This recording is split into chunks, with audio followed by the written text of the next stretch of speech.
10 taon akong naging martir, ngunit sa isang gabi, ang aking pagsisikap ay tinumbasan ng hapdi ng golf club at pagtataksil. Pinagpalit sa mas bata, pinalaya sa sariling tahanan at itinuring na basura. Ngunit hindi nila alam, ang basahang niluraan nila ay ang nawawalang hiyas ng mga De Vega. Magsisimula na ang pagtutuos. Handa na ba silang mawala ang lahat? Ayusin mo na ang mga papeles, Victor. Hindi na natin kailangan ang pabigat na yan sa bahay na ito. Masyado nang tuyot ang balat niya. Nakakasira ng tanawin sa iyong bagong posisyon bilang CEO.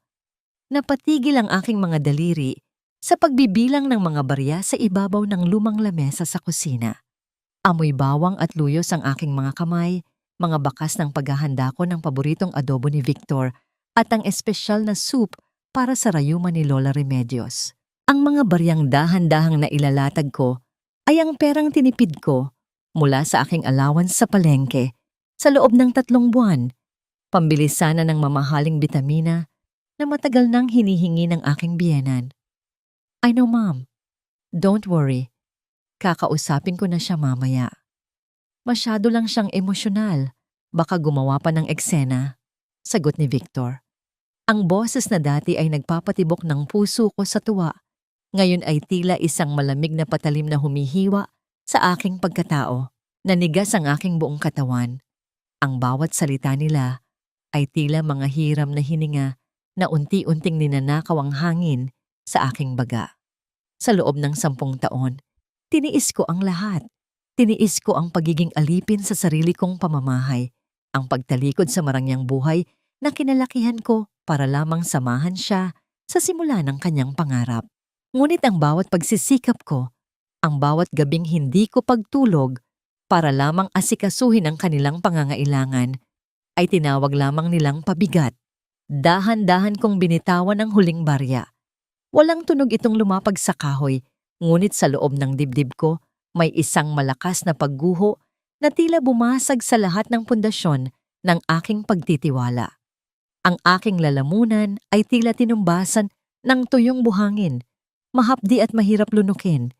Hindi ako makahinga ng maayos. Ang bawat tibok ng aking puso ay naging isang mabigat na pasanin, tila isang tambol na nagbabadya ng aking katapusan sa tahanang ito. Victor? Bulong ko. Halos hindi ko na makilala ang sarili kong boses. Lumabas ako mula sa kusina. Bitbit ang isang maliit na kahon ng mga gamit ng aking yumaong ama na balak ko sanang linisin. Ito na lamang ang tanging alaala ko sa kanya. Ang huling piraso ng aking tunay na pagkakakilanlan. Lumingon si Victor. Walang bakas ng gulat o pagsisisi sa kanyang mga mata. Sa tabi niya ay nakatayo si Monica, ang kanyang sekretarya, na suot ang isang mamahaling seda na damit. Isang luho na kailanman ay hindi ko hiningi sa kanya. Clarice, andyan ka pala. Mas mabuting narinig mo na, sabi ni Victor habang dahan-dahang hinahawakan ang kanyang golf club, ang paborito niyang gamit sa paglilibang. Monica is pregnant. Kailangan niya ng maayos na kapaligiran para sa anak ko. At ikaw, you don't fit here anymore. Anak? Muling bulong ko. Ang sakit ay hindi na lamang emosyonal. Naging pisikal na ito. Tila may libu-libong karayom na tumutusok sa aking balat. Ang aking mga kamay ay nagsimulang manginig at ang kahon ng aking ama ay lalong bumigat sa aking bisig. Huwag ka nang mag-inarte, Clarice. Sabat ni Lola Remedios habang humihigop ng tsa. Isang dekada ka ng baog. Isang dekada ka ng walang silbi, kundi ang magluto at maglinis. Ngayong may magdadala na ng tagapagmana ni Victor, dapat lang na lumayas ka na. Bago pa ako makasagot, lumapit sa akin si Victor. Kinuha niya ang kahon mula sa aking kamay. And what is this? Garbage? Sa isang mabilis na pagkumpas ng kanyang golf club, hinampas niya ang kahon. Ang kahoy ay nabiyak at ang mga lumang litrato, ang relo ng aking ama, at ang ilang dokumentong matagal ko nang itinatago ay nagkalat sa sahig. Ang tunog ng pagkabasag ng salamin ng relo ay tila ang tunog ng mismong kaluluwa ko na nawawasak. Sa dinami-dami ng bagyo na sinuong ko para sa kanya, bakit ako pa ang naiwan sa ulan? Tumalikod ako, hindi dahil sa takot, kundi dahil ang bawat sulok ng bahay na ito ay nagsimula nang mag-apoy sa aking paningin. Ang hapdi sa aking puso ay wala ng katumbas na luha. Ang aking mga hakbang palabas ng pinto ay mabigat. Tila hinihila ako ng bawat sakripisyong itinapon nila sa basura. Sa labas, nagsimulang pumatak ang ulan, malalamig na butil na humahalik sa aking mukha. Pilit na hinuhugasan ang dumi ng kanilang mga salita. Ngunit sa gitna ng kadiliman ng kalsada, isang mahaba at itim na sasakyan ang dahan-dahang huminto sa aking harapan. Isang pamilyar na anino ang bumaba. Bit-bit ang isang payong na tila isang kalasag laban sa malupit na mundo. Sa dinami-dami ng sugat na tinahi ko para sa pamilyang ito, bakit sa huli, ako ang iniwang duguduan at walang matitirhan? O ito na ba ang simula ng aking pagbangon mula sa putikan? Akala ko, ang lamig ng ulan ang papatay sa akin. Pero ang init ng sarili kong mga luha ang mas lalong nagpapasakit sa aking mga sugat. Habang nakaupo ako sa loob ng marangyang sasakyan, ramdam ko ang bawat patak ng tubig na gumagapang mula sa aking buhok, pababa sa aking leeg. Tila mga malamig na daliring nagpapaalala sa akin ng bawat sampal at mura na tinanggap ko sa loob ng 10 taon. Clarice, Hija, it's time to go home. Ang boses ni Attorney Leandro ay tila isang mahinahong himig mula sa aking kabataan, puno ng pag-aalala at lungkot. Inabutan niya ako ng isang tuyong tuwalya na amoy mamahaling pampalambot ng tela at sariwang lavender.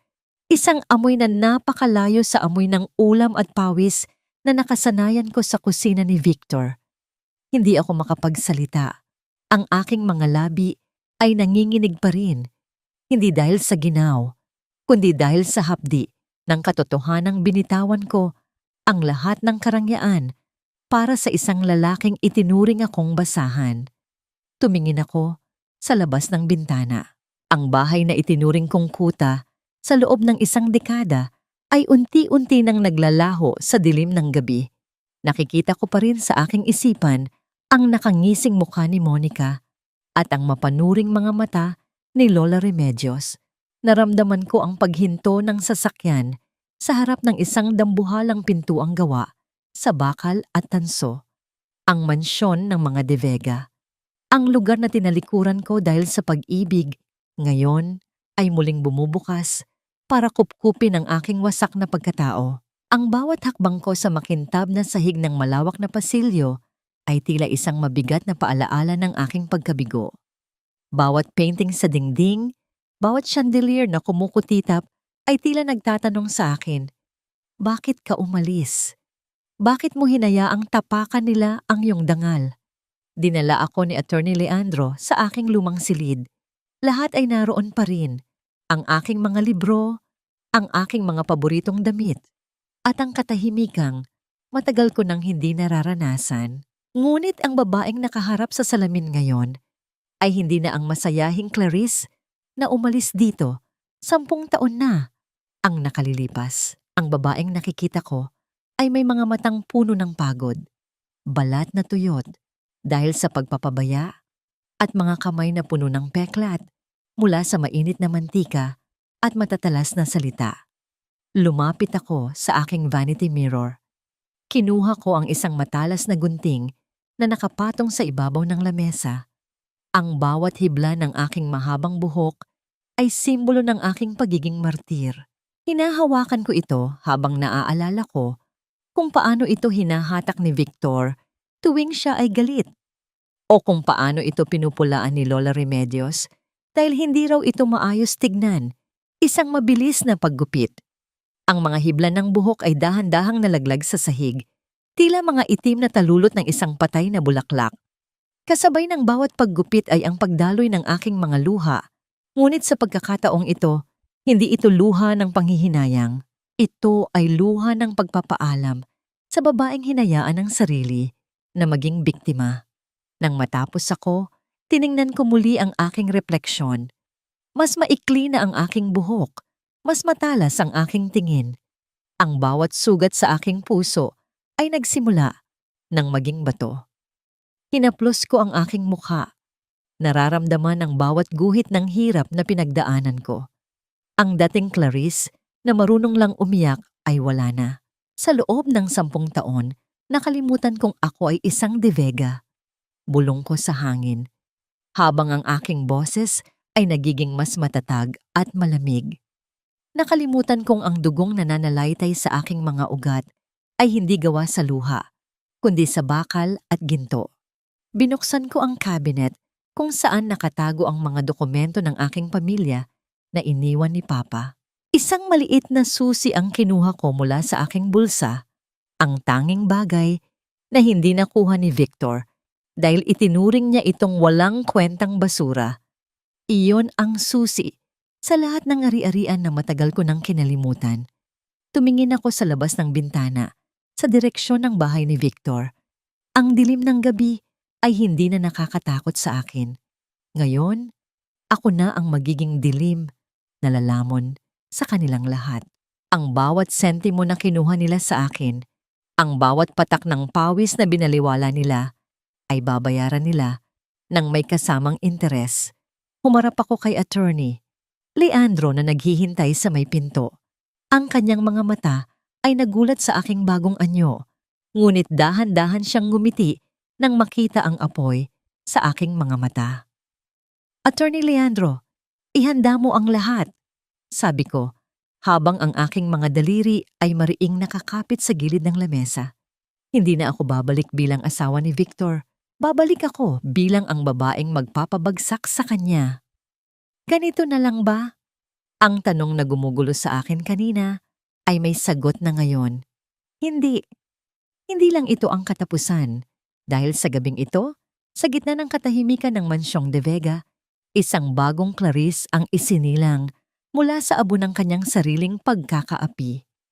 Sabihin mo sa kanila, Clarice De Vega is back. Ang ginto ay kailangang dumaan sa pinakamainit na apoy bago ito kuminang ng husto, Clarice. At ikaw, hiha, tapos ka na sa apoy. Oras na para magsilbi kang liwanag na nakakasilaw sa mga taong umapi sa iyo. Ang mga salitang yon ni Attorney Leandro ay tila isang haplos sa aking sugatang pagkatao habang nakaupo ako sa loob ng malawak na opisina ng aking ama. Ibang-iba ang amoy ng tagumpay kaysa sa amoy ng kusinang puno ng usok, pawis at pait. Dito, ang hangin ay amoy mamahaling katad, sariwang tinta, at ang banayad na samyo ng eucalyptus. Ang bawat gamit sa loob ng silid na ito ay may bigat ng awtoridad.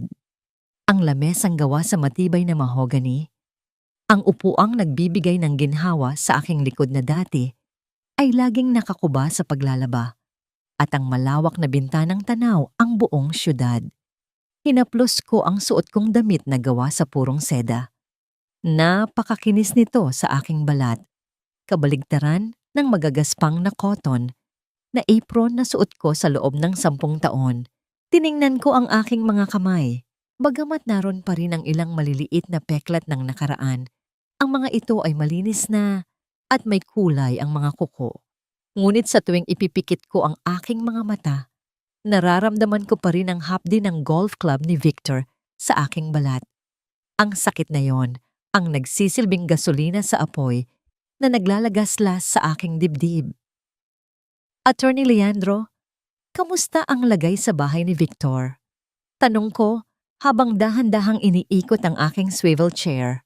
Ang aking boses ay wala ng bakas ng pagmamakaawa. Ito ay malamig at diretsyo.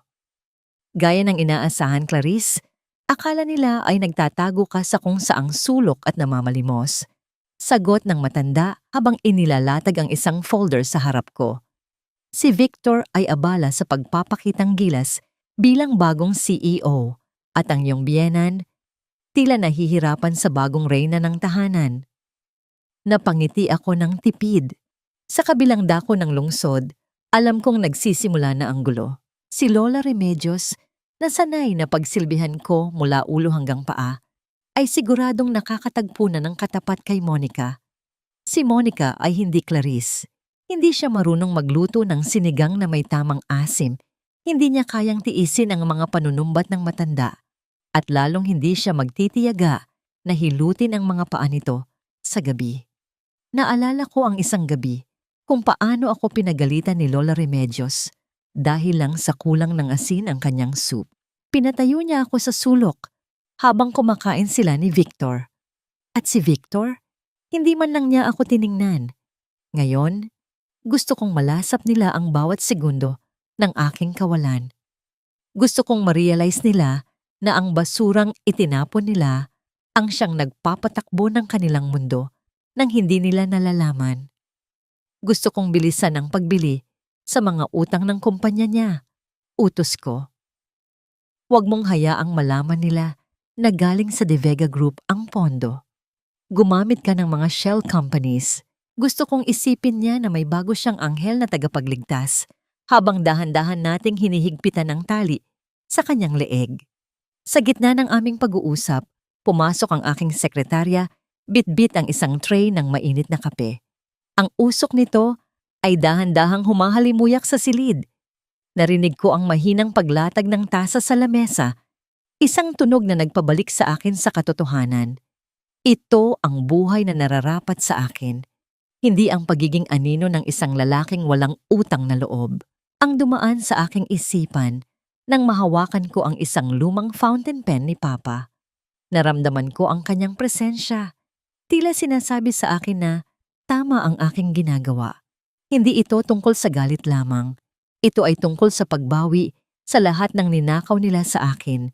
Ang aking panahon, ang aking dangal, at ang aking kinabukasan. Habang nagpapatuloy ang araw, nalaman ko mula sa aking mga espiya na si Victor ay desperado na. Ang mga proyektong iniwan ko ay unti-unti nang pumapalpak. Hindi siya ang henyo na akala ng lahat. Isa lamang siyang magaling na aktor na ginamit ang aking utak para umangat. Bago matapos ang hapon, iniabot sa akin ni Attorney Leandro ang isang dokumento. Ito na ang Payne Clarice, isang kontrata para sa expansion ng kanyang logistic business. Kapag kinagat niya ito, wala na siyang kawala. Tiningnan ko ang papel. Isang pirma na lang mula sa kanya at ang lahat ng ari-ari ang kinuha niya sa pamilya ko ay dahan-dahang babalik sa akin. Ngunit kailangan niyang maniwala na ito na ang susi sa kanyang pangarap na maging bilyonaryo. Ipadala mo na ito sa kanya, sabi ko habang nakatingin sa papalubog na araw. Ang langit ay kulay kahelat pula, tila isang babala ng paparating na bagyo. Siguraduhin mong mukhang galing ito sa isang foreign investor na gustong mamuhunan sa kanya dahil sa kanyang galing. Isang lihim na imbitasyon para sa isang exclusive gala ang isinama ko sa loob ng folder. Isang gala kung saan unang beses kaming magkikita pagkatapos ng gabing iyon sa ulan. Paano kaya siya magre-react kapag nakita niya ang babaeng itinuring niyang tuyot at walang kwenta? Na ngayon ay mas makinang pa sa mga bituin sa langit? Naramdaman ko ang mabilis na tibok ng aking puso. Hindi dahil sa takot, kundi dahil sa pananabik. Sa bawat gabi na iniyak ko noon, isang taon ng pagdurusa, ang ibabalik ko sa kanila.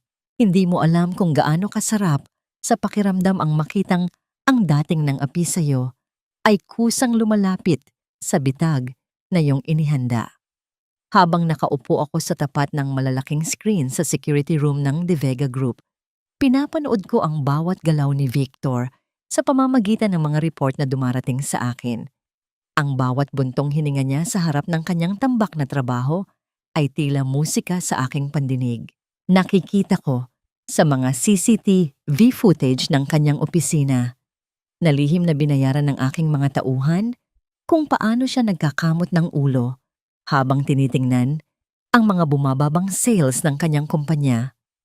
Ngayong wala na ako para ayusin ang kanyang mga mali at gawan siya ng mga matatalinong desisyon, lumalabas ang tunay niyang kulay.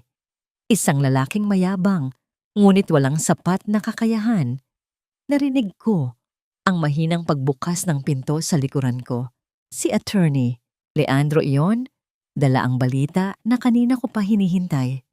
Kinagat na niya ang pain, Clarice, wika ng matanda, habang inilalapag ang isang pirmadong dokumento sa aking lamesa. Hindi na siya nag-atubili. Sa laki ng halagang inaalok ng ating dummy investor, tila nakakita siya ng liwanag sa gitna ng kadiliman ng kanyang mga utang.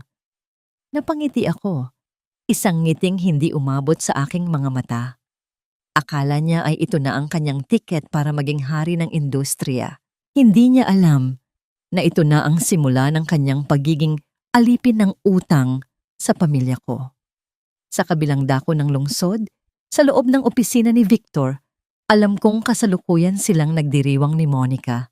Nakikinita ko ang pagbukas nila ng isang bote ng mamahaling champagne, ang mga tawa nilang puno ng kasakiman, at ang mga plano nilang bumili ng bagong alahas o sasakyan gamit ang perang akala nila ay kanila na.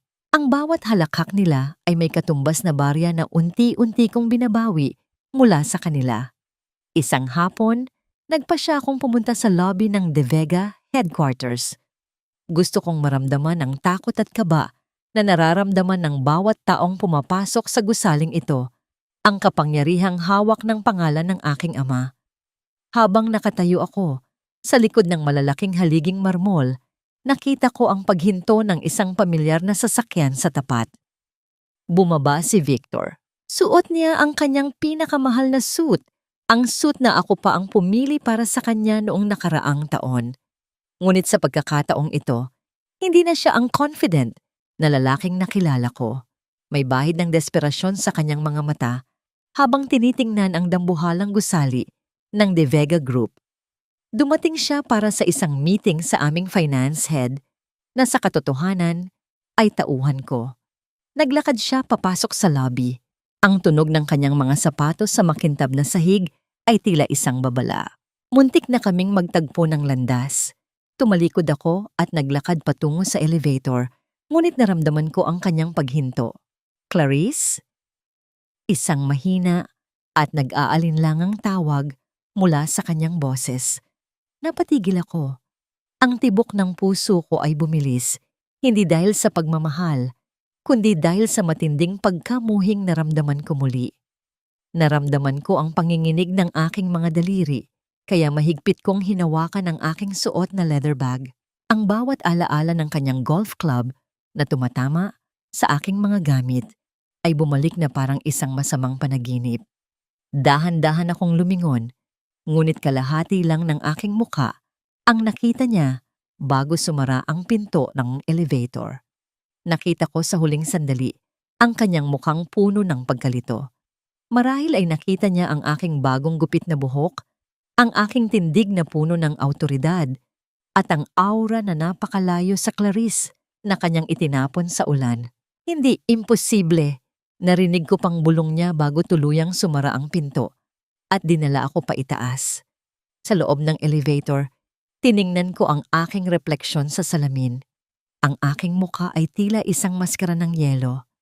Naalala ko nung nagmamakaawa ako sa kanya na huwag akong iwan habang nakaluhod ako sa maruming sahig ng aming kusina. Ngayon, ang mga papel ay nabaliktad na. Siya ang pupunta dito, luluhod, at magmamakaawa para sa kanyang kumpanya, at ako ang titingin sa kanya mula sa itaas. Nang makarating ako sa aking opisina, tinawagan ko agad ang finance head. Paasahin mo siya. Bigyan mo siya ng pag-asa na ang lahat ay magiging maayos. Gusto kong mamuhunan pa siya nang higit pa sa kaya niyang mawala. Inilabas ko ang isang lumang litrato ni Papa. Pa, malapit na, bulong ko sa hangin. Ipaparamdam ko sa kanya kung paano mawalan ng tahanan, kung paano mawalan ng dangal, at kung paano maging anino sa sarili niyang buhay. Ngunit sa gitna ng aking plano, may isang hindi inaasahang tawag ang dumating mula sa isang hindi kilalang numero.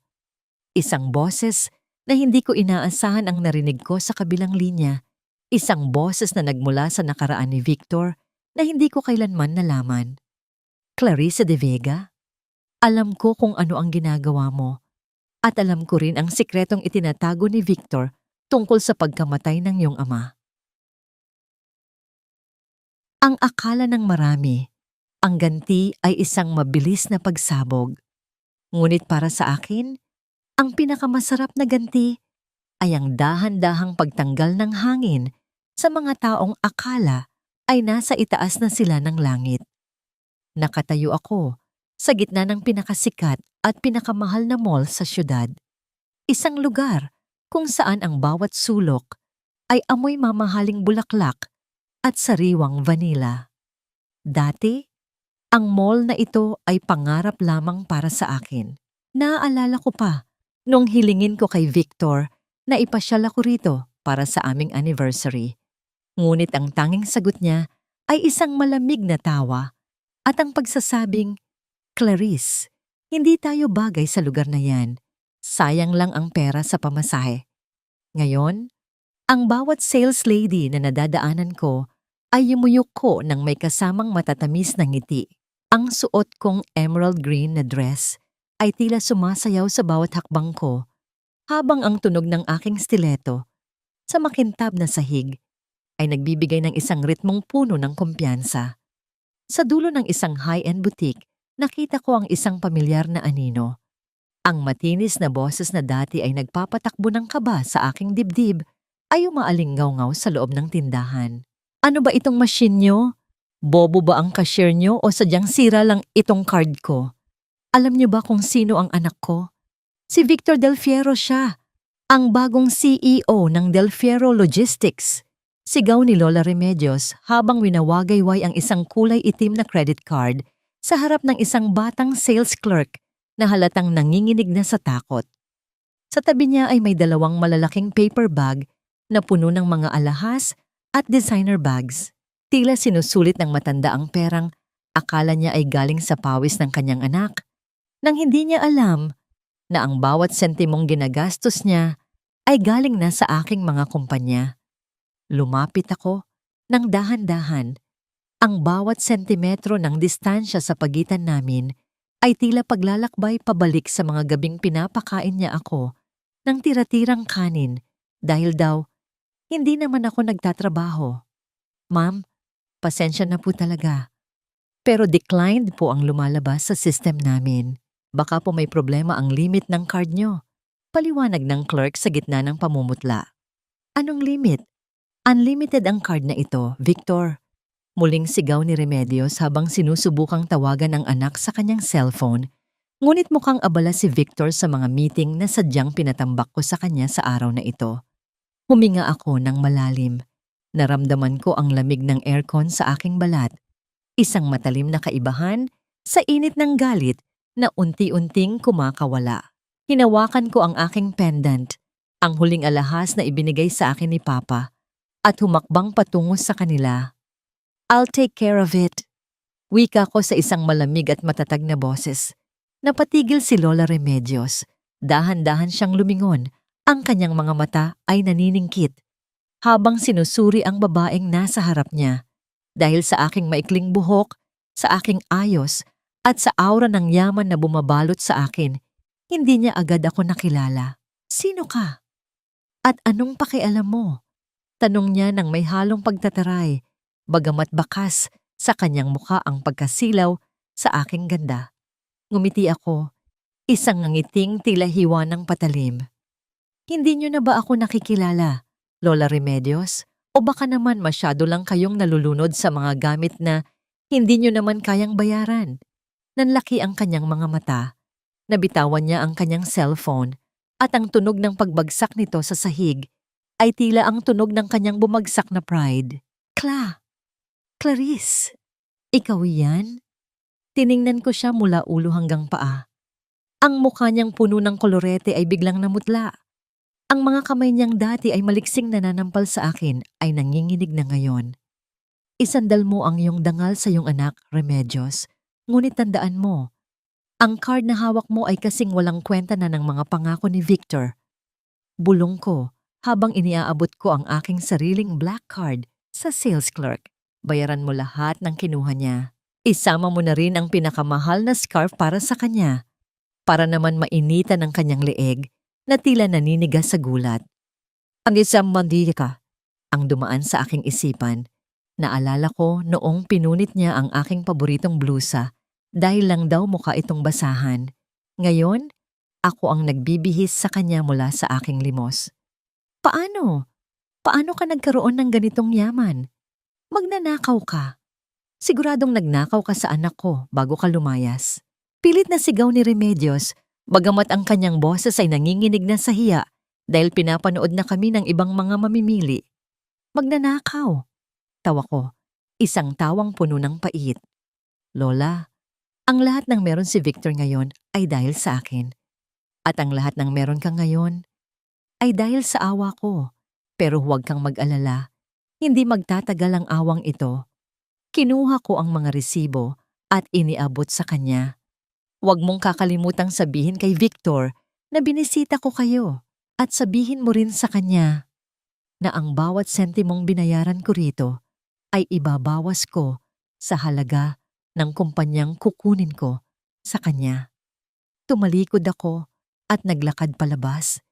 Iniwan siyang nakatayo roon, tila isang rebulto ng kahihiyan sa gitna ng karangyaan.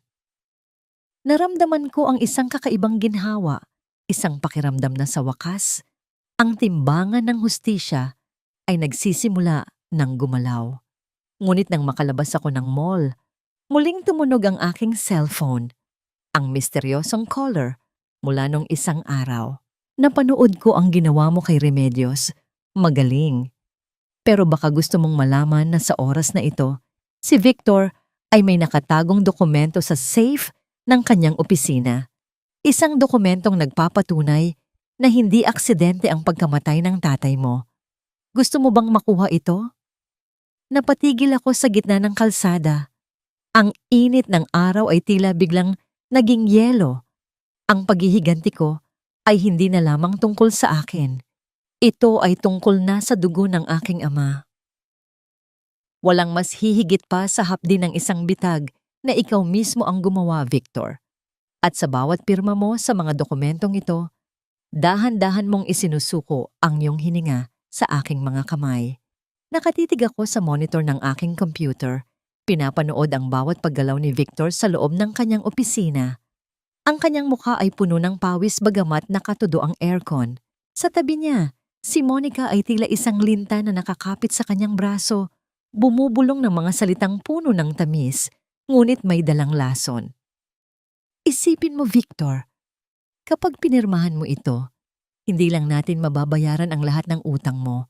Magkakaroon tayo ng mansyon sa Forbes Park, mas malaki kaysa sa bahay na tinigilan niyo ni Clarice.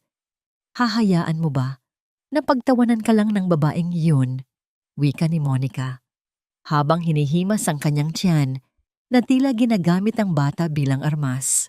Nakita ko ang panginginig ng mga kamay ni Victor. Hawak niya ang ballpen na ako ang bumili nung unang beses siyang naging manager. Sa loob-loob ko, gusto kong sumigaw sa tawa. Ang kumpanyang inaalok sa kanya ng investment ay isang malaking ilusyon, isang hungkag na kumpanyang binuo ko para lamang sipsipin ang huling sentimo ng kanyang kumpanya. Pero Monica, ito na lang ang natitirang asset ng Del Fiero Logistics. Kapag hindi ito naging matagumpay, wala na tayong matitira. Sagot ni Victor, ang kanyang boses ay basag at puno ng pag-aalinlangan. Duwag ka ba? Akala ko ba, ikaw ang henyo? Sabi mo sa akin, si Clarice lang ang pabigat. Ngayong wala na siya. Bakit ka natatakot? Ang pang-uuyam ni Monica ang naging huling tulak. Nakita ko sa screen ang pagdampi ng tinta sa papel. Isang mabilis na galaw. Isang desisyong magpapabago sa kanyang buhay habang buhay. Pinirmahan niya ang kasunduan na nagsasabing isinasanla niya ang lahat ng kanyang pag-aari. Pati na ang bahay na itinayo ko sa pamamagitan ng aking sariling pagsisikap, kapalit ng pondong kailanman ay hindi darating. Sa sandaling iyon, naramdaman ko ang isang kakaibang panginginig sa aking dibdib. Ang dumaan sa aking isipan, Naalala ko ang gabing binugbog niya ako ng kanyang golf club sa tapat ng pintuan ng bahay na yon.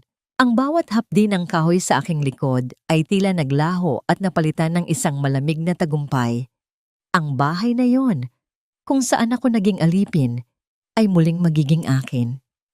Ngunit sa pagkakataong ito, ako ang magtatapon sa kanila sa labas. Hinawakan ko ang aking cellphone, tinawagan ko ang aking dummy representative. Kunin mo na ang lahat. Simulan mo na ang foreclosure sa sandaling pumalya ang unang bayad nila sa susunod na linggo. At siguraduhin mong wala silang matatanggap na kahit anong abiso hanggang sa huling sandali. Ibinaba ko ang telepono at muling tumingin sa litrato ni Papa na nasa ibabaw ng aking lamesa. Ang kanyang mga mata ay tila nakatingin sa akin ng may pag-aalala. Clarice, anak, huwag mong hayaang kainin ng galit ang iyong puso. Tila naririnig kong bulong niya. Ngunit paano ko pipigilan ang apoy, Papa? Kung ang apoy na ito ang tanging nagbibigay sa akin ng lakas para huminga. Biglang bumukas ang pinto ng aking opisina. Pumasok si Attorney Leandro. Ang kanyang mukha ay seryoso at may dalang isang maliit na envelope. Clarice, nakuha na ng ating mga tauhan ang record ng safe ni Victor. Ngunit may isang problema. Anong problema? Tanong ko, habang nararamdaman ang mabilis na tibok ng aking puso. Ang dokumentong hinahanap natin tungkol sa iyong ama. Wala ito sa safe. Mukhang nailipat na ito ni Victor sa isang bank vault na tanging siya lang ang may access. At may isa pa. Ang misteryosong caller na kumakausap sa'yo, natuntunan namin ang lokasyon ng tawag. Saan? Sa loob ng isang mental hospital sa labas ng syudad. At ang pangalan ng tumatawag ay ang pangalan ng dating sekretarya ng iyong ama na akala nating lahat ay namatay na. Sa sunog 10 taon na ang nakalilipas. Nanigas ang aking buong pagkatao. Ang bawat piraso ng puzzle ay nagsisimulang mabuo. Ngunit ang bawat piraso ay nagdadala ng mas malalim na panganib.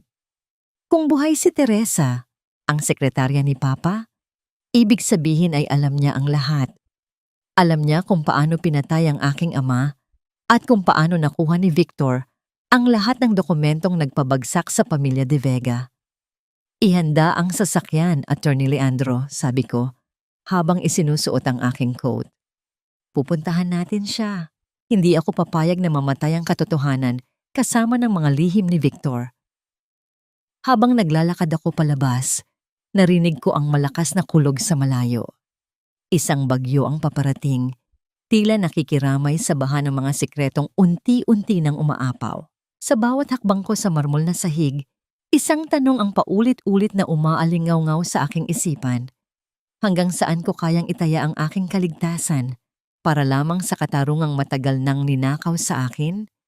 At kapag nalaman ko na ang buong katotohanan, kakayanin ko pa bang tignan ang aking sarili sa salamin ng walang bahid ng dugo? Hindi lahat ng sugat ay naghihilom sa panahon. Ang iba ay lalong nabubulok sa dilim ng mga lihim na pilit itinatago. Nakatayo ako sa harap ng isang kupas at kulay abong gusali sa labas ng lungsod. Ang amoy ng chloroform, luma at mamasa-masang pader, at ang malamig na simoy ng hangin ay tila humahalik sa aking balat nang may kasamang babala. Ito ang ospital kung saan nakapiit ang katotohanan. Dito, ang bawat hininga ay tila may kasamang bigat ng nakaraan. Sa loob ng isang madilim na silid, nakita ko ang isang babaeng nakaupo sa sulok. Ang kanyang buhok ay kasing puti ng ulap, at ang kanyang mga mata ay tila 2 malalim na balon ng takot. Si Teresa, ang sekretarya ni Papa, na akala ng lahat ay naging abo na 10 taon na ang nakalilipas. Sino ka? Bulong niya. Ang boses ay nanginginig gaya ng mga tuyong dahon sa ilalim ng ulan. Ako si Clarice, ang anak ni Don Eduardo. Sagot ko habang dahan-dahang lumalapit. Naramdaman ko ang mabilis na pagtibok ng aking puso. Tila isang tambol na nagbabadya ng isang madugong revelasyon. Biglang humagulgol si Teresa. Ang tunog ng kanyang pag-iyak ay tila isang matalim na kutsilyong humihiwa sa katahimikan ng silid. Patawarin mo ako, Clarice. Wala akong nagawa. Nakita ko siya. Nakita ko si Victor sa silid ng iyong ama noong gabing iyon. Hindi aksidente ang sunog. Pinanood niya ang iyong ama na mahirapan sa paghinga habang dahan-dahang kinukuha ang mga dokumento ng pagmamay-ari. Nanigas ang aking buong pagkatao. Ang bawat salita niya ay tila isang selyo ng kamatayan. Sa huling alaala ko, kay Victor, ang lalaking pinaglingkuran ko, ang lalaking inalayan ko ng 10 taon ng aking buhay, ay ang mismong demonyong pumatay sa aking ama. Ang injustice engine sa loob ng aking dibdib ay muling nag-alab, mas matindi at mas mapanira kaysa dati. Habang naglalakad ako palabas ng ospital, ang sikat ng araw ay tila nakakasunog sa aking balat. Ngunit sa kabilang dako ng lungsod, sa loob ng bahay na dati kong itinuring na tahanan, nagsisimula na ang tunay na impyerno para sa mga Del Fiero. Ano ang ibig mong sabihin na wala tayong kuryente? Narinig ko ang sigaw ni Monica mula sa aking mga nakatagong mikropono. Sa loob ng bahay ni Victor, wala nang amoy ng masarap na luto. Ang hangin ay amoy pawis, alikabok at pagkamuhi. Wala nang aircon na nagbibigay ng ginhawa. Nakatayo si Monica sa gitna ng sala, paypay ng paypay habang ang kanyang mukha ay puno ng galit. Ang kanyang mamahaling seda ay basa na ng pawis. Tila isang maruming basahan na nakadikit sa kanyang katawan. Victor, gawin mo ang paraan. Sabi mo bilyonaryo na tayo. Bakit ang init dito? Bakit ayaw tanggapin ang card ko sa grocery? Sigaw ni Monica habang dinuduro ang lalaking dati ay tinitingala niya. Si Lola Remedios naman ay nakaupo sa sahig, humihingal sa init. Ang kanyang dating maayos na ayos ay gulo-gulo na. Kasalanan ito ng Clarice na yan. Mula nang bumalik siya, minalas na tayo. Tumahimik kayo, sigaw ni Victor.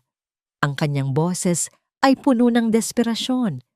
Nakita ko sa kamera kung paano niya sinabunutan ng sarili niyang buhok. Naka-freeze ang lahat ng accounts ko. Yung investor, hindi na sila sumasagot sa mga tawag ko. Ang dumaan sa aking isipan habang pinapanood ko sila, naalala ko noong bata pa ako kung paano ako pinapangaralan ni Papa tungkol sa katapatan. Ang yaman na galing sa dugo ng iba, Clarice, ay kailanman hindi magbibigay ng kapayapaan. Ngayon, nakikita ko na ang katotohanan sa kanyang mga salita. Kinuha ko ang aking telepono at tinawagan si Attorney Leandro. Ipadala mo na ang foreclosure notice sa bahay nila. Gusto ko, bago lumubog ang araw nakatayo sila sa labas ng pintuan, bit-bit ang kanilang mga kasinungalingan. Huminga ako ng malalim. Ang bawat hakbang ko patungo sa aking sasakyan ay tila isang marcha ng tagumpay. Ngunit sa likod ng aking isipan, may isang tanong na hindi ako tinatantanan. Kung napatay ni Victor ang aking ama para sa yaman, ano pa ang kaya niyang gawin kapag nalaman niyang ako ang nasa likod ng kanyang pagbagsak? Pag-upo ko sa loob ng sasakyan, napansin ko ang isang maliit na sobre sa aking upuan. Isang sulat na walang pangalan ng nagpadala. Pagbukas ko, may isang litrato sa loob. Litrato ko habang papasok sa De Vega Group ngayong umaga at may pulang ikis sa aking mukha. Hindi lang pala ako ang nagmamasid. May isa pang mata sa dilim na naghihintay ng aking pagkakamali. Hindi sapat na makita silang mawalan ng pera. Ang tunay na hustisya ay ang makita silang mawalan ng kahit katiting na piraso ng kanilang dangal sa harap ng maraming tao. Nakatayo ako sa tapat ng bintana ng aking opisina, pinagmamasdan ang baha ng mga sasakyang dumadaan sa ilalim. Ang bawat ilaw ng sasakyan ay tila mga bituin na bumagsak sa lupa, ngunit sa aking paningin, ang mga ito ay mga paalala ng bawat gabing naglakad ako, pauwi dahil ayaw akong bigyan ni Victor ng pambasahe. Hawak ko ang aking tasa ng kape. Ang init nito ay dahan-dahang gumagapang sa aking mga daliri. Isang matalim na kaibahan sa malamig na katotohanang nalaman ko tungkol sa pagpaslang sa aking ama. Nagsisimula na sila, Clarice, wika ni Attorney Leandro mula sa likuran ko. Binuksan niya ang telebisyon at doon, sa isang news segment, nakita ko ang labas ng bahay ni Victor. Ang eksena ay tila isang teleseryang puno ng kahihiyan. Nakatayo ang sheriff sa tapat ng pintuan, bitbit ang foreclosure notice. Ang mga kapitbahay na dati ay tinitingala ang pamilya Del Fierro ay naglalabasan na ngayon. Ang kanilang mga cellphone ay nakatutok, kumukuha ng bawat sandali ng kanilang pagbagsak. Amoy ng usok mula sa mga tambutso ng sasakyan at ang maingay na bulungan ng mga tao ang tila bumabalot sa paligid. Hindi niyo pwedeng gawin ito. Ako ang CEO ng Del Fierro Logistics. May mga connection ako. Narinig ko ang sigaw ni Victor mula sa video. Ang kanyang mukha ay kasing pula ng kamatis sa galit. Ang kanyang buhok na laging maayos ay gulo-gulo na ngayon. Tila isang taong grasa na pilit nagsusuot ng suit. Ngunit ang mas matindi ay ang reaksyon ni Monica. Nakita ko siyang lumalabas ng pinto. Hindi para tulungan si Victor, kundi bit-bit ang 3 malalaking maleta. Ang kanyang mukha ay wala ng bakas ng pag-ibig, kundi purong pandidiri at takot para sa sarili niyang kinabukasan. Victor, stop it! Wala na tayong pera. Iniwan mo si Clarice para sa yaman, pero ngayon, mas mahirap ka pa sa daga. Sigaw ni Monica habang tinutulak si Victor palayo. Naramdaman ko ang isang malakas na pintig sa aking lalamunan, ang sumagi sa aking gunita. Naalala ko ang golf club na ginamit ni Victor para saktan ako. Ngayon, nakita ko ang sheriff na inilalabas ang mismong golf club na yon mula sa bahay bilang bahagi ng mga kinuha ng bangko. Inilapag ito sa ibabaw ng maruming kalsada, tila isang piraso ng basura na wala ng silbi. Ang simbolo ng kanyang kapangyarihan ay nasa putikan na ngayon. Ganito pala ang pakiramdam. Bulong ko sa aking sarili. Hindi ako nakaramdam ng kagalakan na gaya ng inaasahan ko. Sa halip, naramdaman ko ang isang malalim at malamig na kapayapaan. Ang bawat sampal ni Lola Remedios, ang bawat pagalipusta ni Monica, at ang bawat hapdi ng pagtataksil ni Victor ay tila dahan-dahang natutunaw kasabay ng kanilang pagpapatalsik sa bahay na yon. Clarice, kailangan nating mag-ingat. Paalala ni Attorney Leandro. Ang death threat na natanggap mo ay hindi biro. May hinala akong hindi lang si Victor ang may kinalaman dito. May mas malalim na puwersang nagpoprotekta sa kanya noon. At baka nararamdaman na nilang ikaw ang susunod na target. Hinaplos ko ang litratong may pulang X sa aking mukha. Ang aking puso ay tumitibok ng mabilis. Tila isang ibon na gustong kumawala sa hawla. Ang takot ay naroon, ngunit mas matimbang ang katarungan para kay Papa. Kung kailangang dumanak ang aking sariling dugo para lamang malinis ang pangalan ng aking ama, handa akong itaya ang lahat. Biglang tumunog ang intercom. Ma'am Clarice, may isang lalaki po sa lobby. Ayaw niyang ibigay ang pangalan niya, pero may iniwan siyang mensahe para sa inyo. Sabi niya, ang mga De Vega ay hindi mamamatay sa apoy, kundi sa kanilang sariling ginto. Nanigas ang aking mga kamay sa ibabaw ng lamesa. Ang boses ng aking sekretarya ay tila nanggagaling sa kabilang mundo. Ang misteryosong mensaheng ito ay tila isang direktang hamon mula sa aninong pumatay kay Papa. Tumingin ako muli sa telebisyon. Nakita ko si Victor na nakaupo na sa sidewalk, nakayuko, habang ang ulan ay dahan-dahang pumapatak sa kanyang likod. Wala na ang kanyang mansyon, wala na ang kanyang kumpanya, at wala na rin ang babaeng ipinalit niya sa akin. Ngunit habang tinitingnan ko siya, hindi ko mapigilang magtanong sa aking sarili, sapat na ba ang kahirapang ito para bayaran ang buhay ni Papa?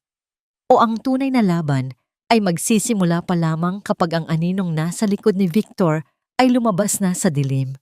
Kinuha ko ang aking coat at tumayo ng may panibagong lakas. Attorney Leandro, Ituloy ang plano para sa Grand Gala bukas. Gusto kong doon mangyari ang huling pagtutuos. Kung gusto nilang tapusin ang pamilya De Vega sa aming sariling ginto, ipapakita ko sa kanila kung gaano kabigat ang gintong yon kapag bumagsak sa kanilang mga ulo. Huwag mong hawakan ang aking braso, Victor. Masyadong mahal ang telang ito para madungisan ang iyong mga kamay na puno ng dumi at kasinungalingan. Nakatayo ako sa gitna ng grand ballroom ng aming hotel. Ang bawat kristal sa dambuhalang chandelier sa itaas ay tila mga matang nagmamasid sa aming pagtutuos. Amoy ng sariwang lilis at mamahaling champagne ang bumabalot sa paligid. Isang marangyang mundong dati ay ipinagkait niya sa akin. Ang aking suot na kulay gintong gown ay kumikinang sa bawat galaw ko, tila isang baluti na hindi kayang tumpakin ng kahit anong pananakit. Si Victor ay nakatayo sa harap ko, hingal na hingal at tila isang ligaw na hayop na nakapasok sa isang palasyo. Ang kanyang suit ay halatang hindi na naplansa, ang kanyang mga mata ay mapula at puno ng desperasyon. Amoy alak siya, sa gitna ng mga taong amoy tagumpay at kapangyarihan. Clarice, hindi ito maaari. Ikaw ang nasa likod ng lahat ng kang ito. Ikaw ang sumira sa akin. Ang boses niya ay basag. Tila isang tuyong kahoy na unti-unting nadudurog sa ilalim ng mabigat na paa. Hindi kita sinira, Victor. Hinayaan ko lang na sirain mo ang sarili mo gamit ang sarili mong kasakiman. Malamig kong sagot. Naramdaman ko ang mabilis na tibok ng aking puso, ngunit hindi ito dahil sa takot. Ito ay ang pintig ng katarungang matagal nang naghihintay na pakawalan. Ang dumaan sa aking isipan, ang imahe ng aking sarili na nakaluhod sa ulan, 10 taon na ang nakalilipas habang isinasara niya ang pinto ng aming bahay. Ngayon, ang mga pinto ng buong syudad ay nakasara para sa kanya at ako ang may hawak ng mga susi. Lumapit siya sa akin, pilit na kumakapit sa aking kamay, ngunit agad siyang hinarang ni Attorney Leandro at ng aming mga security. Clarice, please, mahal mo ako, di ba? Nagkamali lang ako. Si Monica ang nanggulo sa akin. Siya ang may gusto ng lahat. Balikan mo ako, ibalik mo ang kumpanya ko, at magsisimula tayo muli. Isang mapait na tawa ang kumawala sa aking mga labi. Ang bawat salita niya ay tila isang insulto sa bawat sakripisyong ibinigay ko. Dahan-dahan kong kinuha ang isang puting envelope mula sa aking clutch bag at inabot ito sa kanya. Para sa iyong panibagong simula, Victor, wika ko. Nanginginig ang kanyang mga daliri nang buksan niya ang sobre. Inaasahan niya marahil na tseke iyon o dokumento para sa kanyang kumpanya. Ngunit nang mabasa niya ang laman, ang kanyang mukha ay nawalan ng kulay. Tila lahat ng dugo ay lumayas sa kanyang katawan. Ito ang resulta ng DNA test ni Monica at ng kanyang dinadala. Ang batang itinuring niyang tagapagmana. Ang batang naging dahilan ng pagpapalayas niya sa akin. 0% probability of paternity. Basa niya sa isang mahinang bulong. Ang papel ay dahan-dahang nalaglag mula sa kanyang mga kamay, bumagsak sa makintab na sahig ng walang tunog. Ngunit ang epekto nito ay mas malakas pa sa kahit anong pagsabog. 10 taon akong nagtiis sa pagiging baog sa paningin niyo, Victor. 10 taon niyo akong hiningian ng anak habang niloloko mo pala ako. Sabi ko, habang ang aking boses ay pumapaibabaw sa bulungan ng mga bisita. Ngayon, ang batang ipinagpalit mo sa akin ay hindi mo pala dugo. Ang katarungan ay may kakaibang paraan ng pagbabalik, hindi ba? Napaluhod si Victor sa gitna ng ballroom. Ang tunog ng kanyang mga tuhod na tumatama sa sahig ay tila ang huling hininga ng kanyang pride. Ang mga taong dati ay humahanga sa kanya ay nakatingin na ngayon ng may pandidiri at pait. Siya ang sentro ng kahihiyan sa gabing ito. Ngunit bago ko pa malinamnam ang kanyang pagbagsak, muling lumapit si Attorney Leandro sa aking tabi. Ang kanyang mukha ay maputla at may hawak siyang tablet.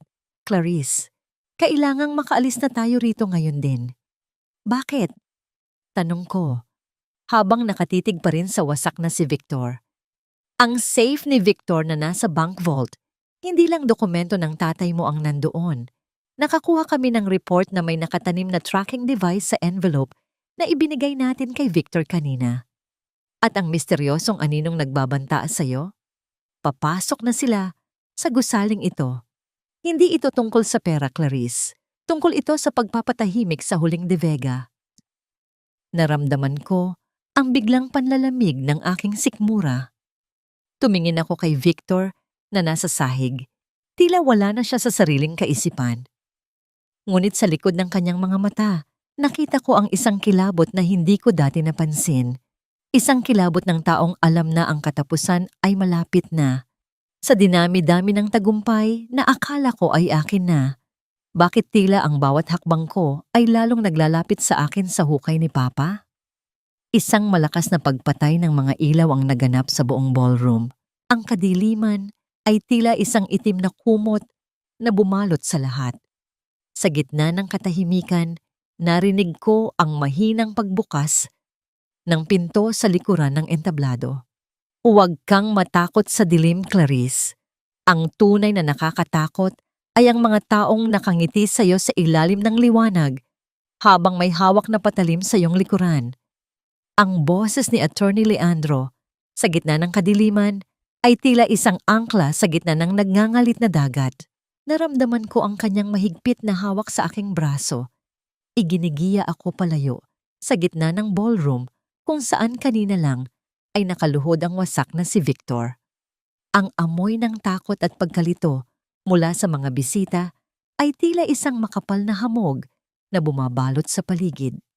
Naririnig ko ang mahihinang bulungan, ang kalansing ng mga nabasag na baso sa sahig at ang mabilis na pagtibok ng sarili kong puso na tila gustong kumawala sa aking dibdib.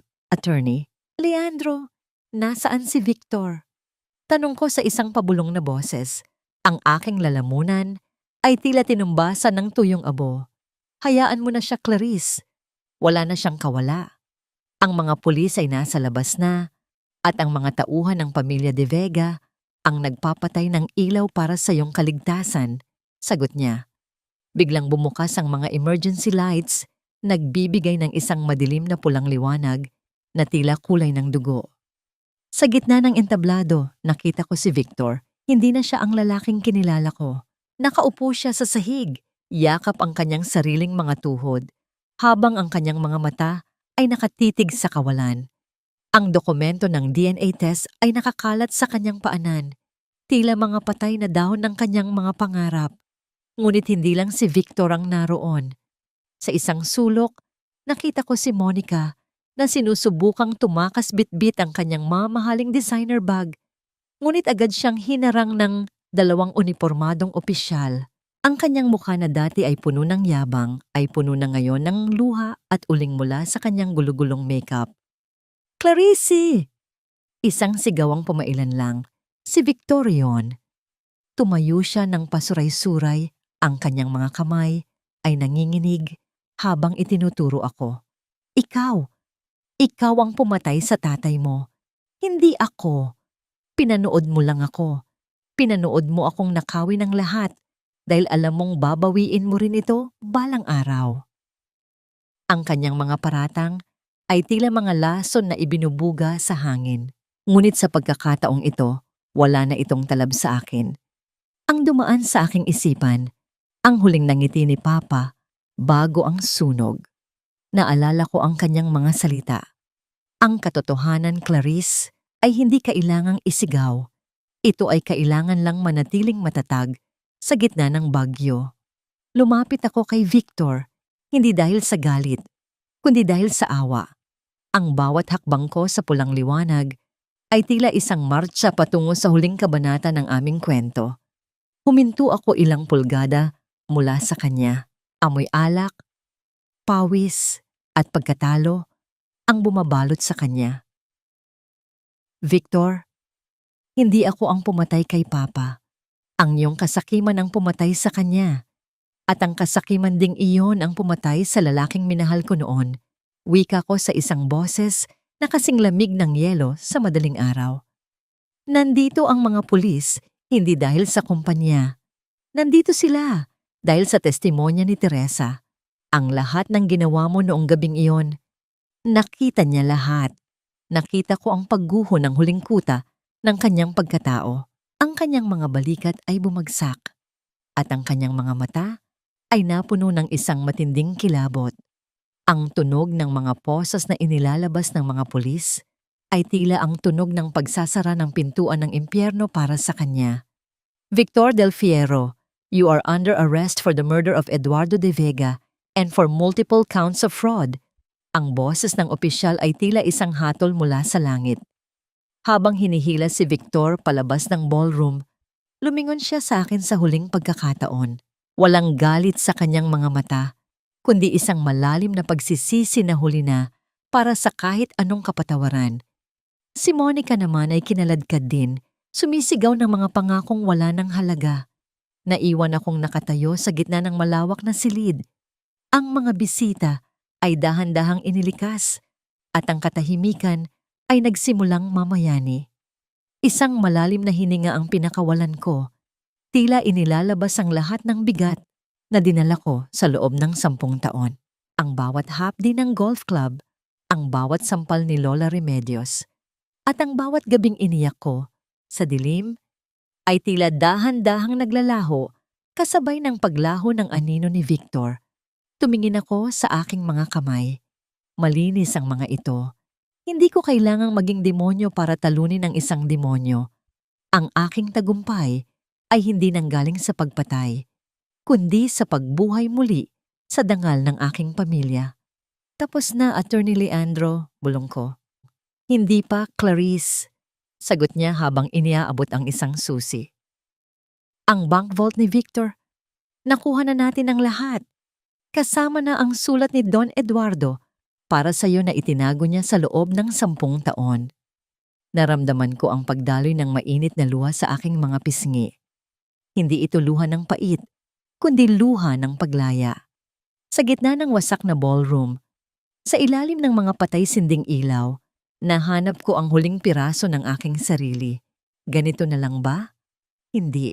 Dahil bukas, ang araw ay sisikat hindi para sa asawa ni Victor, kundi para kay Clarice de Vega, ang babaeng muling isinilang mula sa abo ng kanyang sariling sakripisyo.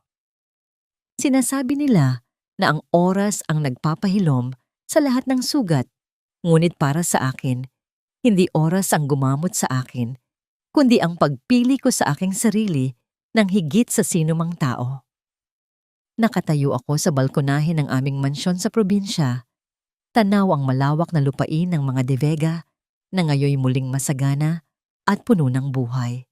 Ang hangin ay amoy sariwang damo, basa ng hamog ng madaling araw at may banayad na samyo ng mga bulaklak ng kape. Napakalayo nito sa amoy ng kulob na kusina at ang masangsang na amoy ng pait na binalot ang buhay ko sa loob ng 10 taon. Dahan-dahan kong inangat ang tasa ng mainit na tsa. Ramdam ko ang init nito na humahaplos sa aking mga palad. Tiningnan ko ang aking mga kamay. Wala na ang mga magagaspang na kalyo. Wala na ang mga sugat mula sa pagmamadali, sa paglilinis para kay Victor. Ang mga ito ay kamay na ngayon ng isang babaeng nagpapatakbo ng sarili niyang kapalaran. Sa aking kandungan ay nakalapag ang sulat ni Papa na nakuha namin mula sa vault. Ang papel ay luma na at may bahid ng dilaw, ngunit ang bawat salita ay tila buhay na buhay. Sa aking pinakamahal na Clarice, basa ko sa aking isipan, huwag mong hayaang mawala ang iyong ningning dahil sa dilim ng ibang tao. Ang yaman ng ating pamilya ay hindi nasa ginto, kundi sa tibay ng iyong puso. Alam kong balang araw, babalik ka sa kung sino ka talaga at sa araw na yon, malaya ka na. Bumagsak ang isang patak ng luha sa papel, ngunit agad ko itong pinunasan ng may ngiti. Hindi na ito luha ng pighati. Ito ay luha ng pagpapasalamat.